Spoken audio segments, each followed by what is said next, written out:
What's going on, fellas? So today I have another technical breakdown for y'all. A lot of you guys were asking to see Khabib in the last video, and so today I'm bringing you guys Khabib versus Dustin Poirier. First things first, key grappling concepts. As always, and same as before, problem versus solution. Now, in grappling scenarios, fighter A will initiate a problem for fighter B.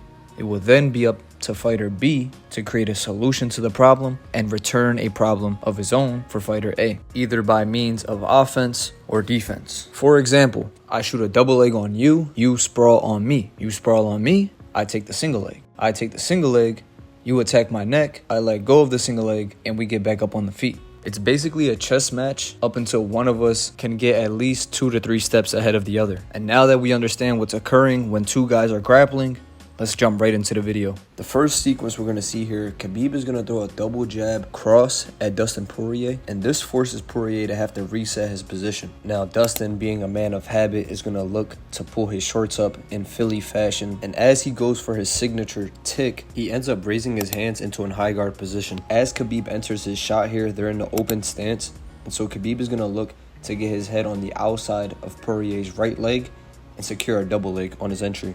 Khabib actually gets really deep on this double leg here, and he winds up putting so much pressure into Poirier's hips that we see Poirier's upper body start folding over top of the shoulders of Khabib. Now, Poirier doesn't exactly look to defend the takedown, and I kind of wish that he would have. One thing that Dustin could have done here to defend this takedown would have been to split his feet in the direction that Khabib's head is on. From here, he could start working the hands and trying to get the hands off of his hips and potentially break the grip of Khabib. And from here, he could have secured a whizzer and then begin the process of turning the position around. But instead, he chooses to attack the neck and jump a guillotine on Khabib. Now, I can't get mad at Dustin for trusting in his ability to finish the submission, but I do think it was a low IQ play to give up a good position entirely. Jumping for submissions and ending up on our backs in MMA isn't the wisest decision to make, especially here in round 3 when both fighters are already sweaty. And since Dustin isn't concerned with defending the takedown, this allows Khabib to step his legs up and finish the takedown. Now, important thing to note is that when they hit the ground, Khabib actually gets knocked off balance and is forced to post his right hand and also even kick off of the cage to maintain his top position. Now, that's kind of why I think Dustin jumping for the guillotine wasn't a wise decision, because even when they hit the ground, the cage kept him from being able to sweep Khabib over to his left. Now, since Khabib can't pass over to his right to alleviate that pressure, he's forced to hand fight in this position, and he posts out his left foot to try to create a little bit more space underneath that chin. Sometimes in these positions, you don't want to try to pull your head out right away, because that can actually tighten up the choke even deeper. So what we see Khabib doing here is he's actually driving his weight into the choke while also trying to break the grip that Dustin has with his hands. Now, Dustin is putting a lot of pressure here on the neck of Khabib, and so what Khabib does is he winds up taking Dustin's right leg out of the equation by passing it and stepping into a half guard kind of position. But even though the legs are out of the equation, doesn't necessarily mean that Khabib still isn't getting choked.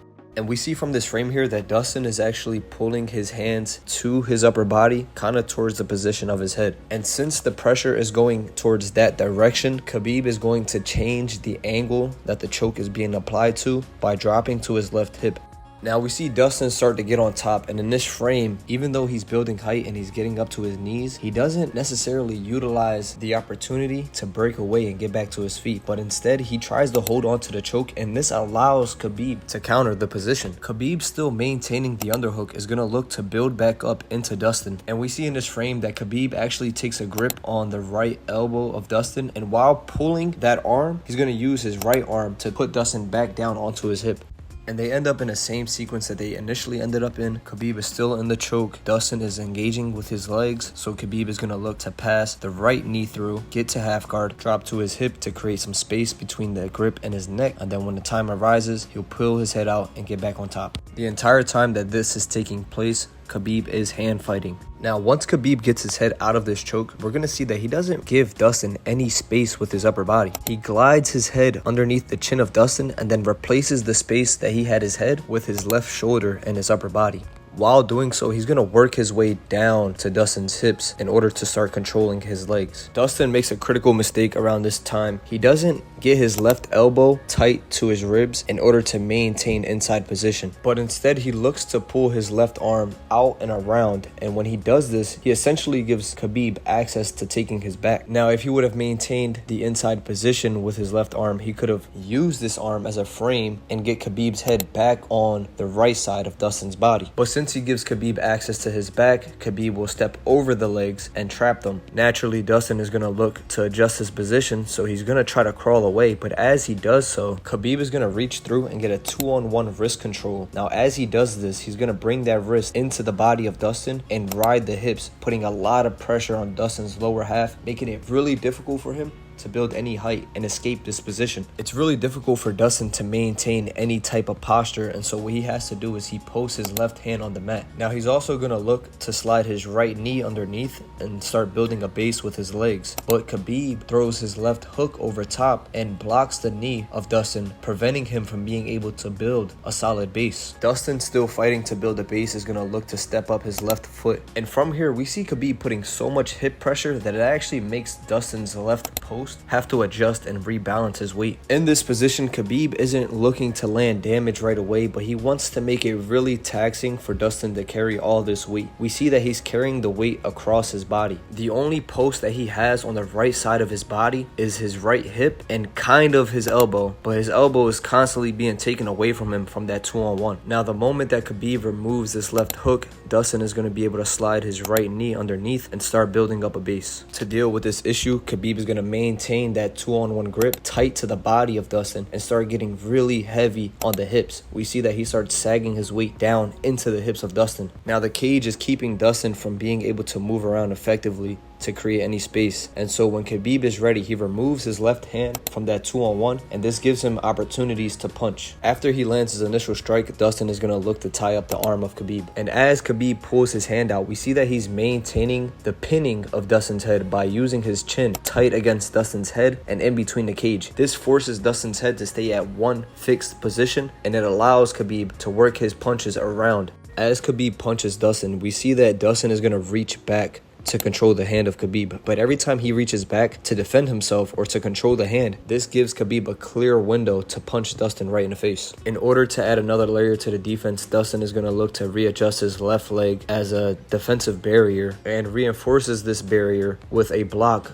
using his left hand. This makes it difficult for Khabib to have clear shots around this defensive wall that Dustin is putting up. But the most important thing to know here is that he doesn't have to strike to win. Khabib is taking so much energy out of Dustin in this position just by maintaining the control that he has. So even when you get to a dominant position as such, you don't have to rush to land damage right away. These opportunities will open up, but more importantly, you're taking the energy from the man on bottom. Now Khabib is going to look to threaten a choke, and so what he winds up doing is he pushes the blocking hand that Dustin is using to protect his face, and as he pushes his hand into Dustin, he then seizes the opportunity to attack his neck. Now with this threat, Khabib wasn't able to finish the submission, so he's going to use his right hand to land a few strikes and then attack with that same hand the choke now on the other side.